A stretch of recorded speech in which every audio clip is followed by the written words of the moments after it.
তোমরা যারা কল্যাণ ইউনিভার্সিটির আন্ডারে বিভিন্ন কলেজগুলোতে সেকেন্ড সেমিস্টার এনইপির পরীক্ষা দেবে এবং তোমাদের যাদের শিক্ষাবিজ্ঞান মেজর বিষয়টি রয়েছে, আজকের এই ভিডিওতে তোমাদের দেখাবো তোমাদের শিক্ষাবিজ্ঞান মেজরের কীরকম প্রশ্ন পরীক্ষায় আসতে পারে।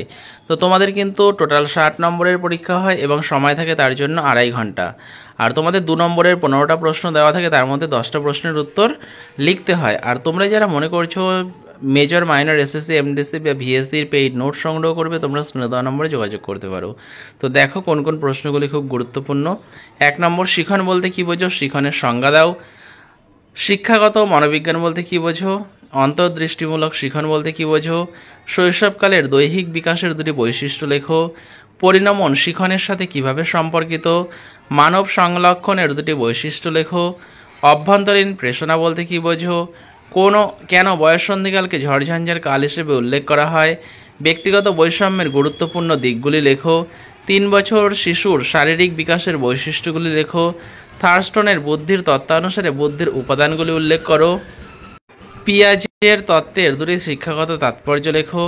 একটি শিশুর ব্যক্তিত্ব বিকাশে প্রভাব বিস্তারকারী উপাদানগুলি লেখো। মনোবিদ ফ্রয়েডের মতে মনের স্তরগুলো কী কী? সংযোজনবাদ বলতে কী বোঝো? এরপরে দেখো 5 নম্বরে তোমাদের 6টা প্রশ্ন লিখতে দেয়, তার মধ্যে 4টে প্রশ্নের উত্তর করতে হয়। প্রথম প্রশ্ন, স্মরণ বলতে কী বোঝো? স্মরণে প্রভাব বিস্তারকারী উপাদানগুলি লেখো। 2 নম্বর, থর্নডাইকের শিখনের মুখ্য নীতিগুলি আলোচনা করো। বৃদ্ধি ও বিকাশের মধ্যে পার্থক্যগুলি বিশদে আলোচনা করো। শিক্ষা মনোবিজ্ঞানের পরিধি আলোচনা করো। এরপর তোমাদের কয়েকটা টিকা রয়েছে। প্রচেষ্টা ও ভুল তত্ত্ব, শিখন তত্ত্ব। পরের প্রশ্ন, সৃজনশীলতা বলতে কী বোঝো? বিদ্যালয়ে কিভাবে একজন শিক্ষার্থীর সৃজনশীলতাকে উন্নীত করে তা আলোচনা করো।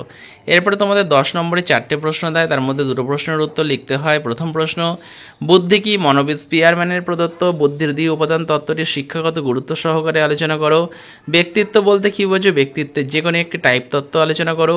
প্রাচীন অনুবর্তন ও সক্রিয় অনুবর্তনের পার্থক্যগুলি লেখো এবং তাদের শিক্ষাগত প্রভাব আলোচনা করো। মনোবিদ পিয়াজের দ্বারা প্রদত্ত বৌদ্ধিক বিকাশের শেষ 3টি স্তর আলোচনা করো। তো তোমাদের এই 60 নম্বরের লিখিত পরীক্ষা হয়।